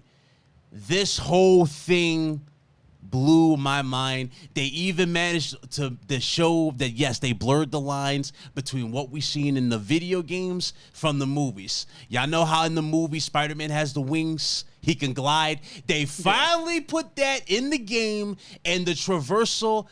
One of my biggest complaints about 2018 was that it wasn't a momentum base. It felt more a style of a substance. You know, you do these dive bombs, but you're moving slow. This game is fast. I loved it. You're gliding through the city, the actual attention to detail, the set pieces, the stakes. That suit was fire. I loved every single second of this. I was like, yes, my jaw was on the floor. And of course, you got the naysayers. It doesn't look that good. Dude, you know what's crazy? No, you know, people say that is just because it's slightly different. The same thing with 2018 suit. Yeah. It's like people didn't like in the beginning, and everyone's like, dude, I love the suit. I love the suit. Yeah. I think that's going to happen is like people are going to love that suit because the thing was, it's reminiscent towards that Venom movie, right? Where you see it's like alive. It's more organic and moving. It's alive and moving. And like I think Insomniac was very inspired by that Venom movie to make it look like that, where you're even seeing the white eye things like move around. Like little tentacles. Yeah, you can see it like a little homage. Even the white part, it's like popping in and out and stuff like that, and it looks cool. Only thing I don't understand people's criticism when it came to Peter Parker, it was like, why does he sound so edgy? This, that, and the third. I'm like, dude, he acts like that because of the symbiote influencing him. Yeah, it's like that's usually how it went throughout many adaptations. Heck, the old Spider-Man, the '90s Spider-Man TV show, animated series, Spectacular Spider-Man animated series, Spider-Man 3, and Spider-Man Web of Shadows. All these games, I will say, I was shocked that they went with the tendrils because I thought they weren't going to go that route, but they did. I knew the black suit would be into play. I didn't think that we would see like tentacles and the tendrils and even the black web. You would think it'd be more of just like his abilities just amplified in a sense, but it's not. It's actually, you can see tendrils coming out. You can see, obviously, it's kind of adding to that monster persona towards his character. Cause like, you know, like when he comes out the shadows, that shot where Miles is looking at him, he's like, "Oh, hey Pete," he's like, "An elite," and like you see the tentacles coming back. I'm like, okay, I like the visuals. I like this. I like the suit. Basically, in many ways, I feel like they're giving us a hint. Insomniac. They're giving us a hint of what what's the name suit's gonna look like in phase 3 or 2 of the Marvel Cinematic Universe. What's the names? I forgot his name. Guy who plays is it Tom? I know who you're mentioning, bro. I'm gonna be honest. I think his suit's probably gonna look close to this, or not like this, but it's gonna have the moving tentacles. Insomniac tends to make it a better version. I'll be honest. I say Insomniac Spider-Man version is way better than the movies. I agree. The suit with the white trim, the white logo, yeah, that is the best definitive Spider-Man suit. But when we got into this, I'm just like, it blew my mind. We saw the Lizard finally. What's up, Meth? Oh, dude, he looks like Killer Croc, like evolving, like bigger. I didn't expect the Lizard to be that big. Because I think, again, this is all story related, but I'm pretty sure it has to do with how the suit gets on Peter. It has to be, because he shedded his skin. He looks more like a dinosaur or whatever. It looks dope. It looks sick. Mm-hmm. We saw some villains. They leaked. So, like I told you guys in my breakdown videos, Wraith. A lot of you guys don't know who Wraith is. That's Yuri Watanabe. She is going to be one of the villains in this. They confirmed it. So that looks cool. We saw like her mask. That looks cool. Kraven the Hunter. This feels personal. I like what I saw in this game. I love his design. Yeah. He's like big, like huge, believable, like, muscular. I was like, this is good. This was a good take on him. I like that. This is a believable take for Kraven. Sony movies could never. That's all I'm saying. Could never get Kraven this well. I'm gonna say it. I'm sorry. I love you, Sony, but y'all movies ain't touching what Insomniac's bringing. But HipHopGamer, what's your thoughts on Spider-Man 2? This is arguably my most anticipated game of 2023. Go right ahead. Take it away. Bro, I'm going to set the stage real quick. Go right ahead, brother. So when they showed Spider-Man 2, right? At first, they're like, wait, what is this Spider-Man or is this Wolverine? What's going on? Because the way they set it up, some people said Sabretooth. I'm like, nah, it's not Sabretooth. Whatever. So then he went to go, stab, like, yo, what's going on? Then Kraven show up. Boom. What? I was like, yo, what? Man, one-handed broke his neck. That one moment just set such a tone. Like, it was crazy. This is personal. And then when he was like, yo, we got a new place for you to hunt, for you to visit. Like the fire. So then they go. And we see the big... You see the city. They did a good job at that with the city. They did a good job showing how big the world was. New York, Manhattan looked unbelievable the way they set that up. That joint, look, the detail. Go back and look at Spider-Man 2018 or even Miles Morales. Then look at that. You can't even compare it. It's that different. The density, all that, different. Then when Spider-Man popped out the cellar door and the suit just and like the joint transforms, it materializes. I was like, it's over. It's over. That was it. It's over. He grabbed all four of them by their faces. Boom! Yo, ain't nobody touching it. Then the seamless transition between him and Miles, the way they did that, then the dialogue and his edginess.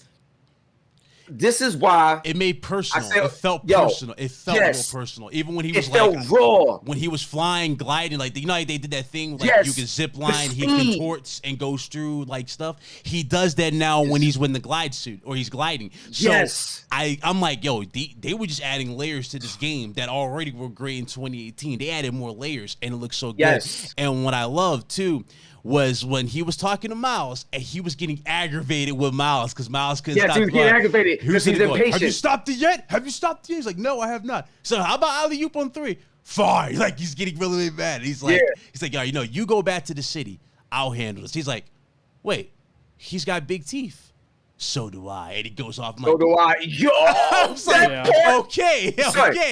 Yo, if I was able to like punch my TV, but my TV wouldn't break if I punched it, I would have punched it, son. You know what I'm saying? I would have did it. Son, the joint is unbelievable, bro. Unbelievable, son. And then what's so crazy about like all of it, the way they brought it home full circle, there's a part where he's in the shadows. So you see the lighting and the detail and everything like that. And then Lizard is crazy, all huge, and then there was another part where they was swinging through everything on the boat when they was taking over the boats and stuff, and they swinging through everything. They're like an Uncharted 4 moment when he was hanging on to the little jet thing and swing. That was cool. I was like, I like that. See, that was crazy. That's how you know they were bouncing ideas off of one another's studios. And I was like, this is what I'm talking about. This is how you take a game, you push it forward, and you just you raise the stakes and you keep making that joint feel like this is better than a movie. I'm sorry, this is way better what you're seeing in films. Like, this is top tier. I love this. This is one of those games where you can't just play it. You got to stop, take pictures, look, talk, think about what you just experienced. And the crazy thing about it, some things that I've heard, because like I'm not sure if everybody remember, but I'm gonna remind people. But if you go back and look at the video that I made, I broke the story on everything that you're seeing right now on Spider-Man. I told y'all Venom is in it. It's coming out 2023. I made mention of the world shifting. Stay tuned to that. You'll see how that goes. Yep. Obviously, there was a jungle and so you'll see how certain things go. And then I spoke about the destruction that you're gonna start to see in the game and how it's gonna go to another level. Here's one thing I'm gonna tell you right now, yo, listen to me, man. Spider-Man 2, to me, I believe will be game of the year, hands down. But I'm gonna tell you why. There's things in this game, development-wise, dialogue-wise, and things that you never seen before in games. That's like you ain't seen nothing. This is nothing. What we saw is nothing compared to some of the things that's in the game. Now I don't know everything that's in the game. Obviously, you know what I am saying is there's tech in this game that has yet to be seen that nobody's gonna see until they buy it, until they get it. But the way I understand it, this is not only game of the year, but this is a game that's gonna set the tone on the discussion of the next phase. I mean, last PS5. I mean, last time we talked, we were talking about, you talking about Wolverine. I mean, with everything that's happening now with the new Pro unit, you said Wolverine's going to be that new standard setter. So, I mean, we're going to have a beefier hardware. Wolverine is. Yeah, we're going to have beefier hardware. The only thing I will say about Spider-Man 2, though, so it looked great. Like, all the shots were looking great, the set pieces. There were certain parts in this, though, that kind of didn't look... Like, it looks like we still got some polish we got to go through.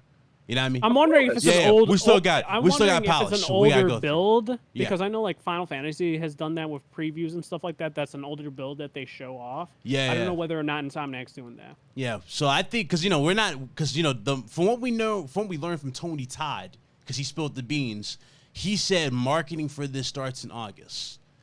So since then, I mean, we saw this build. I mean, it's pretty much done. They just got to go through that third layer of polish, make it look even more great, add a little bit more sheen to it, that shine to it.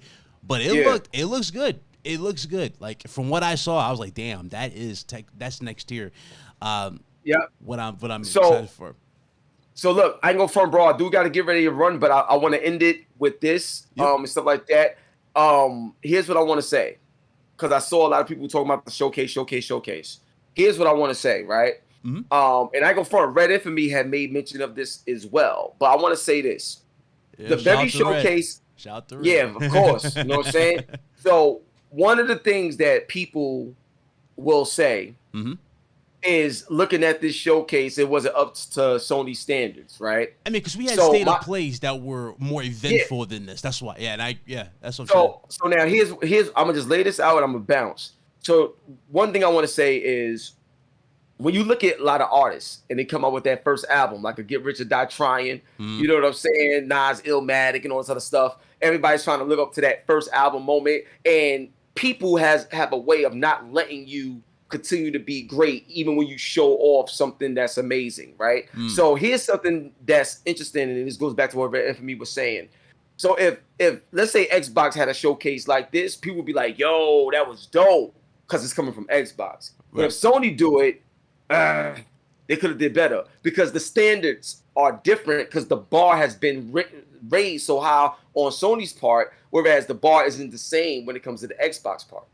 So that's one thing that I noticed based off community reaction that I've seen. That's one. And it's fine. You know, when you're number one, I get it. Now, the second thing I want to say is in this showcase, just to throw some other things out there, but aside from just, you know, like the lows with the handheld and the Gran Turismo joint and stuff like that, when you look at Spider-Man 2, when you look at Phantom, when you look at Alan Wake, when you look at the Grand Blue RPG that they showed that looks insane. When you look at that tower defense type of thing where people saying that it's like Zelda on steroids, the way that joint looked and stuff like that, flying around and how big everything was. When you look at Dragon's Dogma 2 and just a lot of these games are amazing. The Lucky Squire, which is one of the most unique games I've ever seen, where you in the book, then you jump out of the book. And this is like how it was back when Little Big Planet was first shown and stuff like that. Just these different things, like that's amazing. So one thing that I've noticed in the game industry overall is there is a sense of jadedness, you know, that I'm starting to see with a lot of people where they just want what they want and that's it, instead of really understanding what they're seeing and getting or even experiencing a lot of these games. Like, I don't care if it's an indie title or not. There's a lot of great stuff out there that people don't even give a second look at. And then they'll play it later and be like, oh, this is fire 2 years later. Like, you know what I'm saying? Yeah. And then, case in point, I saw somebody in the chat talk about the Order 1886. That's one of my favorite games of all time. You remember, hold on. Remember the hate that the Order 1886 got? They was giving it 6s and 7s and 5s. And now everybody's, same people like, yo, we should bring that back. How come Sony don't bring it back? Because you was hating on it. Because you was hating on it. You know what I'm saying? So it's like, you know what I'm saying? Same thing with Drive Club. Even though the online was bad on their part, that's Sony's part that, you know, Evolution Studios messed up. I always thought that was a missed opportunity. In terms of the game itself, was fire, but nobody wanted to give it a chance. So the point I'm trying to say right now, there's so much in that showcase, so much variety, so much amazing stuff that was actually shown that people's going to be like, this and that. But when it come out, and I'm telling you, even though we got a lot of stuff that was like not actual gameplay that bothered me too, but when Concord comes out, when Fairgames come out, when Marathon come out, when all these games come out that you've seen on this joint, and they come out, let's see these joints is fire. Like, it's like, yo, wait, these games is hot. All I'm saying is be careful what you say right now because it's recorded. And your very own words will be able to be used against you, which will start to diminish the value of what you say. And I've been in the game a long time. I'm the GOAT for a reason. I had to learn a lot of these things myself. And now that I know so much of the business and of this, and I'm still like, I love games. Like, you know, my grandma, you know how I go. You know my story. Yep. I'm telling you right now, that showcase to me was an 8.5, but it's more so because I genuinely still love games and the gaming industry and gaming culture, and I care about it versus I need something to say that PlayStation beat Xbox today. PlayStation don't got to beat Xbox. Xbox already admitted defeat. Yeah. So we don't got to have those conversations no more. No. Now it's all about the games. And Showcase to me was really good, and they shut it down with things that we never seen before in terms of the quality level of a Spider-Man 2, the quality level of a Phantom Blade, and what we got to look forward to with many other games. Yep. That's showing up. So, and I'll leave it at that. It just sucks we didn't get to see Stellar Blade at this show and a few others. Yeah, it's a lot of missed opportunities, but but I do got to run. Yeah. Yo, Big Cloud, as always, love you, bro. I appreciate you. You know what I'm saying? Yo, Van Hood, my dude, God bless you as well. You know what I'm saying? And make sure everybody, y'all continue to stay tuned to what my man Big Cloud is doing. You know what I'm saying? Real gamer talk all day. Speaking of who was supposed to be here, he's in the chat. Blaze 4K in the chart. Yo, Blaze, what up, baby? Much love, son. I wish you could have been on the show. I'm going to talk to you again soon. God bless and I love you, man. All right, peace. Yeah, I know. HipHopGamer, everybody. Shout out to Hip Hop. Let's switch this to 2. Hold on. And we're going to get into the other spicy part of this show. You ready, Red Hood? I guess so. That's a lot going on. Hold on. Just move these down. Whoops. Forgot I adjusted this earlier. All right. Big shout out to everybody who's pulled up today. Great show. I appreciate y'all. So how you want to tackle this, Red Hood? How you want to tackle this?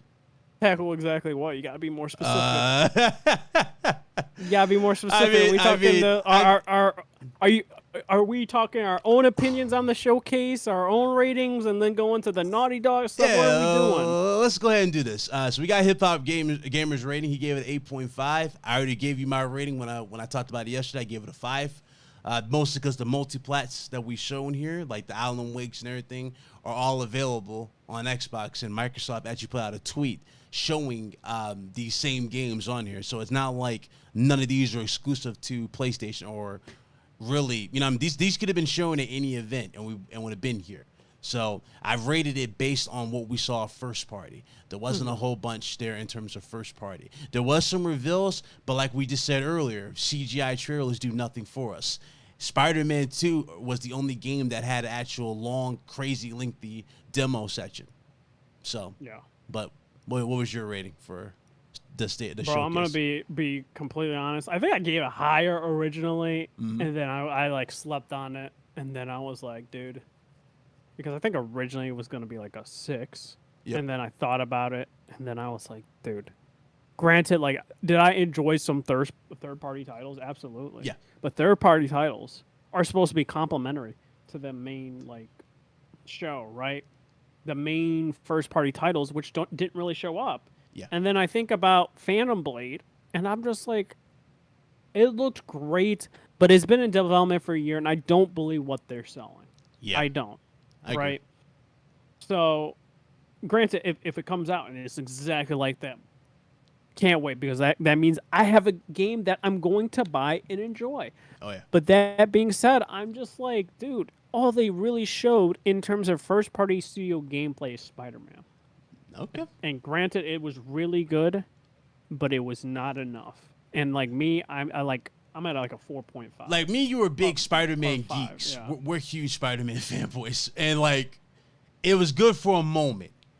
But to save an entire showcase, like even Final Fantasy didn't do it for you. Because you want to tell you why? You already saw it. Yeah. So it's like... like me, I can't give them that. Like, am I going to get hyped for a new trailer? Absolutely. I get more info and I can dissect everything like that and figure out more things about it. Right. But at the end of the day, I can't get like super... like give it points just for that. It's like, yep. Like I said, Dragon's Dogma 2 looks dope, and it's just like, and some of the VR games looks dope too. But at the end of the day, it just was not a good showcase. I can't, like I said, for me it's like a 5, 4.5. But at the end of the day, we got to think about it. We got to be honest with ourselves.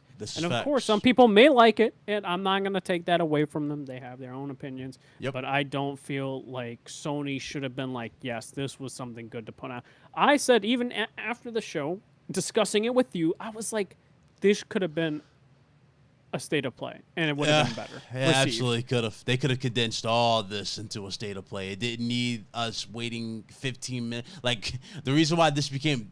it really felt like the only reason why this show was so long is because they had those weird transitions with the logo. Like, those were longer than some of the reveals. Like, yeah. Like, I get it. They did it in the original PlayStation 5 showcase, like, making more high production value. But to me, it felt like a state of play just with those transitions. Yep. And I guess 2 state of plays combined it into a one and show it just didn't have the payoff. Like the PS5 reveal, arguably, even though it wasn't in person, that's still one of the dopest reveals we've ever seen. I remember us all just losing our minds when we saw PS5. We were like, damn, that was cool how they did this showcase. The transitions, they were having fun, they were creative. They showed the Discord call where everybody was in here. Like everybody was in and saying, welcome to PS5. Such a dope reveal. And I was like, that's cool. I'll pull up if you want, Blaze. Yeah, pull up. I was going to say he should join. Let's pull up. But it should have been two state of plays, right? And I get, like, more reports are coming out. Tom Henderson. He's saying they should have another one? Yeah. No. Supposedly, he said he's seen more games that are ready that did not show up in terms of trailers and gameplay showing. Oh, yeah. Supposedly. So, yeah, Sony held back. Apparently. So, but to be fair, I will give him the benefit of the doubt because always right with his leaks, right? He's always right. He was right about the earbuds. He was right about the monitors. He's right about the headsets. He was right about this Q Lite. He was right about it. And he's reporting on the PS5 Pro. He's right about a lot of things. So my thing is, if it's true, why they held back? I don't understand either. I don't get it, because like if you do have another one, it's still bad show, and it gives off a bad taste in everybody's mouth. Just because, like, my thing is, if you were the first ones to show something off, but you're like, dude, we want to know what Microsoft has. Why go first then? You would go last and adjust your plans that way. So me thinking this and hearing about them going first, I'm like, they have to be super confident. And right, that's the thing. Yeah, usually they go second and they'll do the counter punch. They say we're going to go first. I'm like, okay, and wow, okay. So that's what you got to show. It's bad luck. Shout out to Perfect Image for the $2 super chat. He says, my take is the showcase was for kids. Market except Metal Gear Solid and Spider-Man. I mean, I think he's talking because of the indies and stuff. It's like, at the end of the day, indie games are going to be more... They're going to be everywhere, man. Indies are for everyone. They're trying to appeal to everybody. So it's like, you did get your more mature titles. Granted, it's not within the first-party studio lineup. Yep. It's like, you've seen it with Dragon's Dogma and all that, and Resident Evil 4 VR and other games like that. But, yeah, like, a lot of it was indie stuff, which... I think it was actually way too much indie games. I'll be honest. Yep. So before I get into this 30 FPS talk for this thing, I want to get into something because I've just been waiting. I've been waiting like a damn like Craven himself. I've been waiting like Craven, like a damn hunter, just waiting for that moment to pounce. So Naughty Dog just put out a tweet today. We talked about it earlier. They said that the reason why Factions wasn't at the showcase because it was never ready and it's delayed. Now, people are saying it's like, wow, I'm okay with a delay. Well, here's the thing. We never got a release date to begin with. No. Tell them why there was a delay. Or tell them why the statement was put out. I'll tell people. Jason Schreier asked them a question about the downsizing, about what was happening with their game. And they decided, I don't know, Naughty Dog's PR is terrible. Terrible PR. Terrible. They're like, let's put out a statement on Twitter so it can reconfirm Jason Schreier's story. I was like, what are you guys doing? Yeah. And I was like, that's insane. That's terrible, like, PR. And that was a PR disaster. And PlayStation's probably, like, angry about that. Because it's like, dude, who was handling their PR? It's abysmal. It's terrible. And I'm like, dude, everyone's going at it. And I did say, and I was talking to like Delta or something when it came out. Dude. And I was like, dude, I guarantee you, they're the kings of the was reevaluating all their live service games that are currently in development.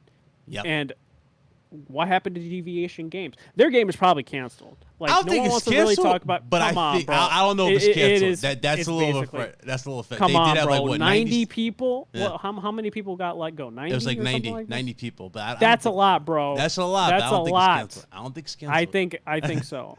That's a lot. And the Naughty Dog game that they're making for Factions, and I said it, I think what they were trying to do, and job listings and all that, was to create a kind of hub world that's very Division-esque, that has a huge story, that you may have a kind of like mode when you talk to somebody, kind of like Street Fighter 6, what they're doing, and you get to do like the classic PvP.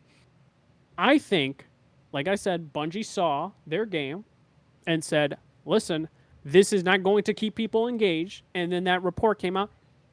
That is exactly like that. But now you have people going out in defense of Naughty Dog, and they're like, dude, just let them make the game and put it out. And I'm going to be like, guess what's going to happen? They put out the game, you're going to play it in 2 months, and then you're going to drop it. Yep. You're going to drop it. And that's the thing that they did not want to happen. Yeah. It's like Bungie knows what they're talking about. When people say Bungie doesn't know, look at their player base and look at the consistency of amount of players that they have on the daily. They have a lot of players, so we should not just go like, oh, Bungie doesn't know what they're talking about. They just let it happen. I wouldn't be shocked if that factions game potentially gets dropped.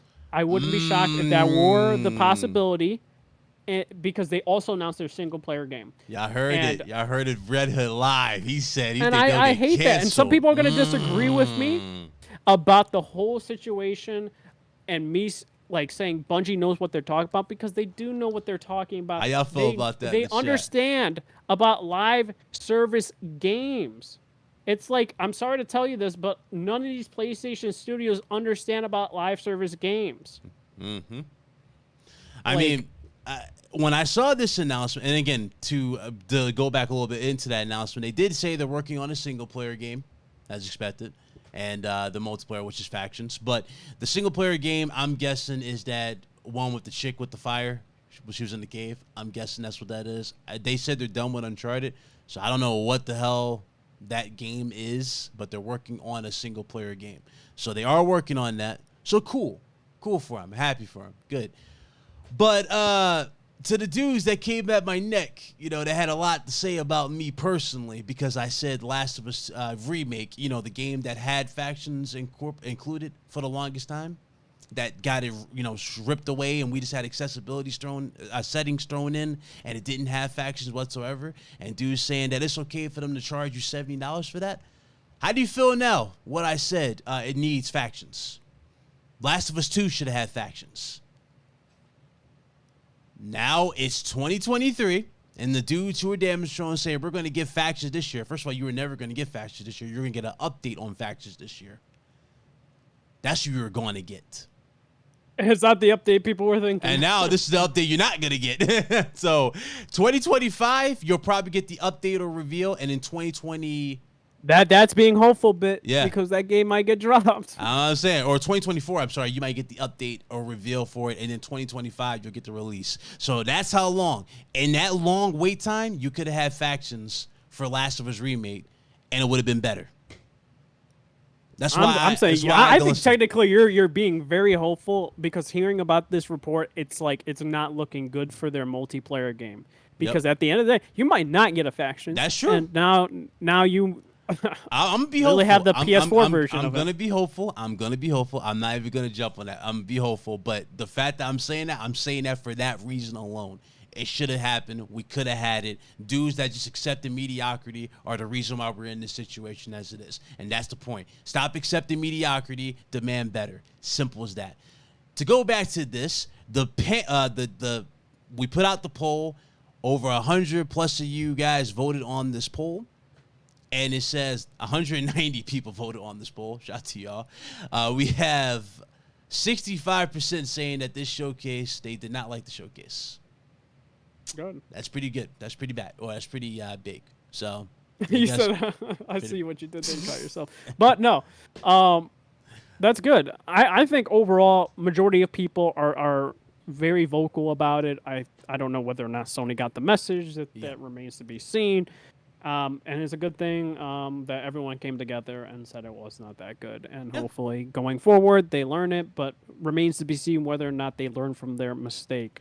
I mean, if the Xbox showcase is bad, I feel like that's just immediately going to just reset them, and they're going to be like going right back to the same shenanigans. I said, dude, this is like a layup for Xbox. But then Delta mentioned to me, shout out to Delta, he was like, dude, they've done this before and messed up, and I'm like, I was thinking, like, wait a minute. And it's like true. 2019 at E3, right? Where Sony said they weren't going to be there and they didn't have a show, right? These are and guess what happened? The narrative after that showcase was, dude, Sony won E3 without being at E3 because that showcase was really bad. These are facts. I was like, these are facts. These crazy. Are facts. I was like, I remember that. I was like, you know what? You might be right with that. These are facts. And I'm hoping for them, for their sake, for Xbox fans' sake, that they get a W because they need one. They really do need one. Mm-hmm. And it brings out more competition and all that. But to be fair, a showcase does not mean that a game will be good. It just shows the pipeline. And then when the games come out,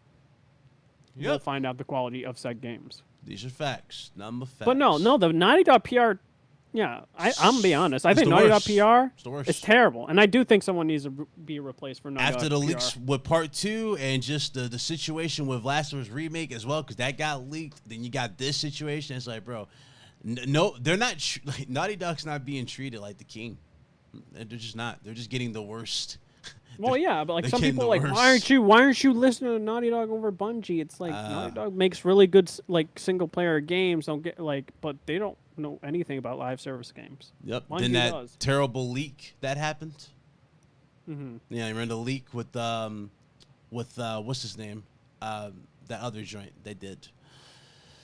So I don't know, man. Naughty Dog has a lot to go over, but at this point, I'm putting Insomniac Games on their pedestal, so I'm just going to do this. Dude, the outputs for Insomniac is insane. Insomniac Games is the GOAT. Dudes can sit here and say Naughty Dog's another level. Naughty Dog has been divisive for quite some time and have lost their pedestal spot. That goes to Insomniac Games. That's number one, period, at this point. Oh, yeah, dude. That's like that. Insomniac has been carrying PlayStation 5 Facts. since the beginning of the generation. Yeah. They pulled out Miles Morales Yeah. as well as Spider-Man Remastered. The next year, they put out Ratchet & Clank Rift Apart.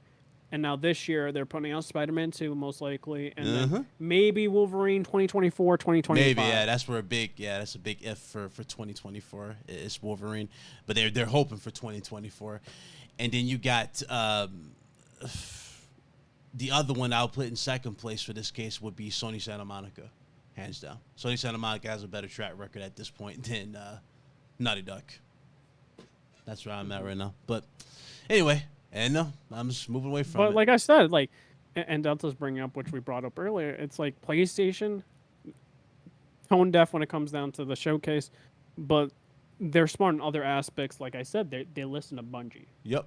And they're telling them that's smart, game though. That is smart. from Naughty Dog is not up to snuff, and a lot of players will not be engaged with That's this title smart, for though. long. That's smart, though. You need Bungie's expertise to make a game survive. You need it. Marathon, even though we didn't get to see gameplay of it, we know for a fact that game is going to survive after Destiny is done, because Destiny is getting its final DLC as well. They announced that at the showcase. So, yeah, the final shape. Yeah. And the thing is, people could say whatever they want about Bungie, but they can't argue this, that their game makes a lot of money, that they get consistent player counts all the time. That's facts.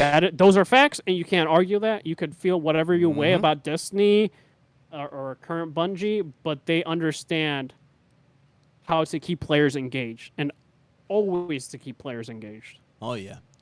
This right here is currently going down on Twitter. Guys, hit that like button. Shout out to everybody who came through. But so Spider-Man supposedly is 30 FPS. That's what's going around on Twitter everywhere. Let's be honest.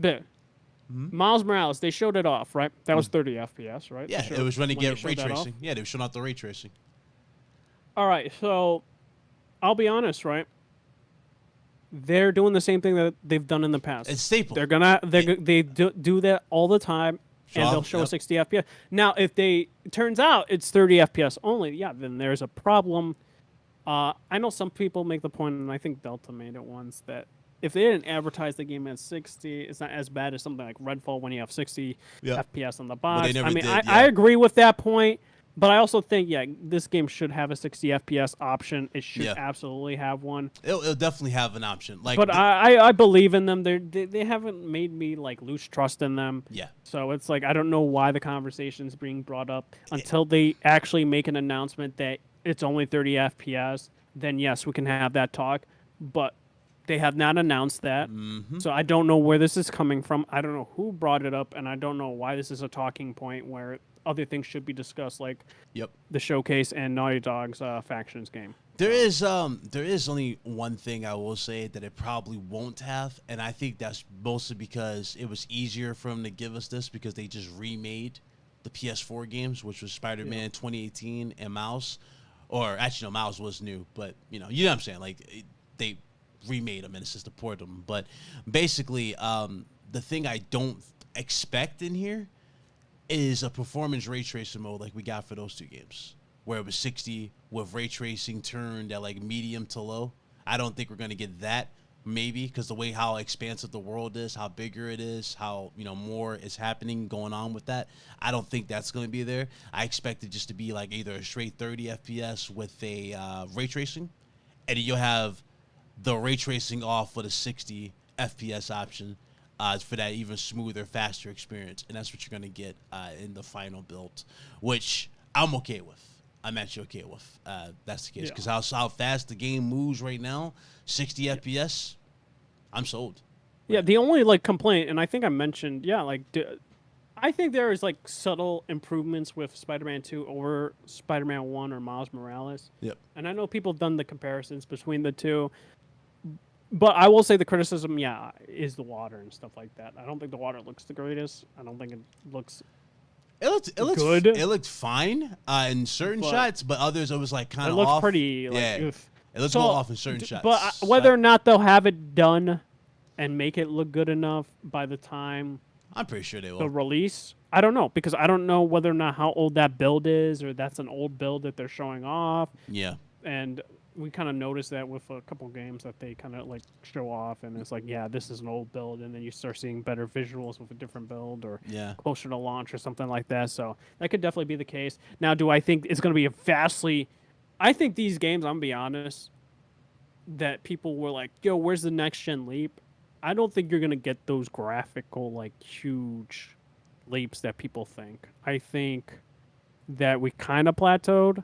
Yep. And I think that these subtle like improvements are how big, how dense the open worlds are in ray tracing.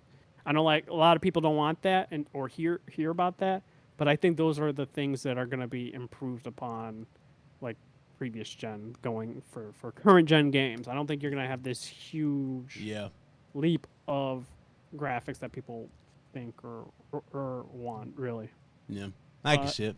I could be wrong. Maybe they'll show something amazing by the end of the gen, and it's like huge leap. But I feel like these leaps are getting less and less with each generation. Yep.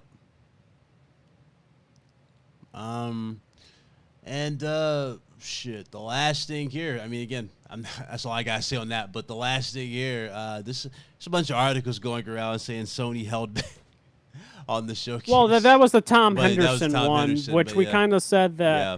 I thought that was like just him wanting one, but then him hearing him say, there were games that I saw that were not shown off with trailers or something like that. So I think that's what he said. And the Snitch came out the woodworks, said they were supposed to be a PC port announcement that's supposed to be coming out in July. So probably Ghost Tsushima was going to be. Some people think Ghost, but some people are thinking Rift Apart. So one or the other.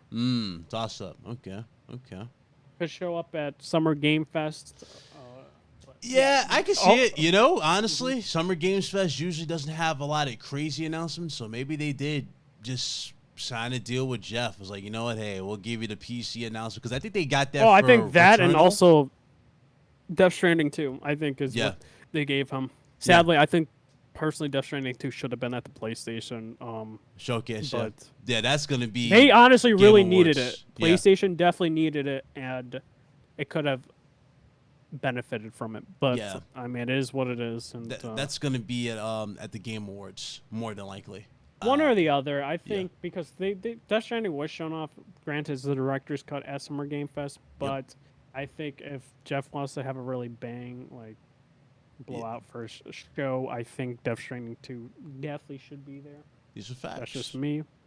These are facts, but I think, was that it? I think that's pretty much it for the week. I mean, very disappointing showcase. You know, we had some announcements here and there, and some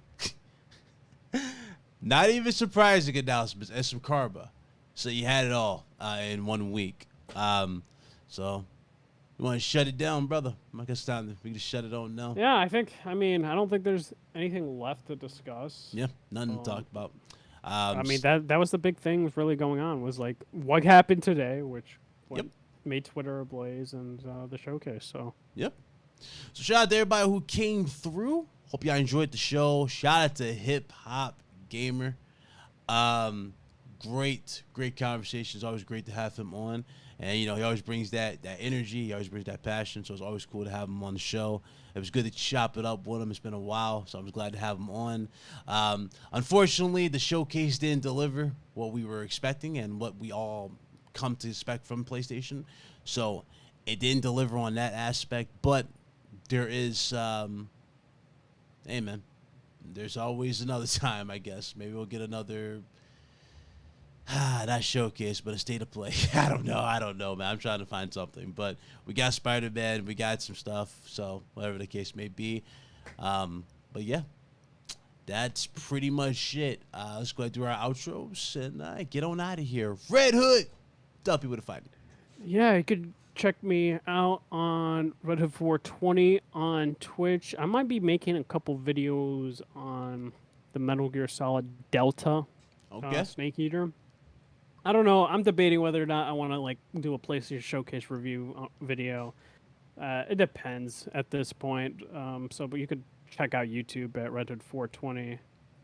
Streams are going to be a bit more frequent starting next week. So check that out. Like I said, Monday through Friday at Red Hood 420, Twitter, Red Hood 240. Hopefully you guys enjoyed that talk, and having HipHopGamer here was dope. And it was a really good show overall. So guys, make sure to hit that like button. Absolutely. And of course, Big Mike says you own him dinner. Wait, what? Says you owe him dinner. No, I absolutely do not. Hey, Big Mike, man. You know we're still alive, and all I gotta do is just bring up what happened earlier. He told me what happened earlier. Don't let me. That was crazy. Don't let him give you the floor. I mean, should I let him do that it? Was funny. What happened earlier? Yeah. What happened earlier? Listen. All I gotta say, I exposed some things, and I had to let Big Mike know what's up. So basically, to put it in short to the people that are still in here, Big Mike joined to kiss my ass. Big Mike is saying, I don't care, do it. That's off the bet. I'm not saying nothing. He joined the Kiss My Ass Club of Red Hood, so there you go. He literally did it, so anyway. Shout out to y'all. Appreciate it. Great show. See you guys next week. We out. Peace.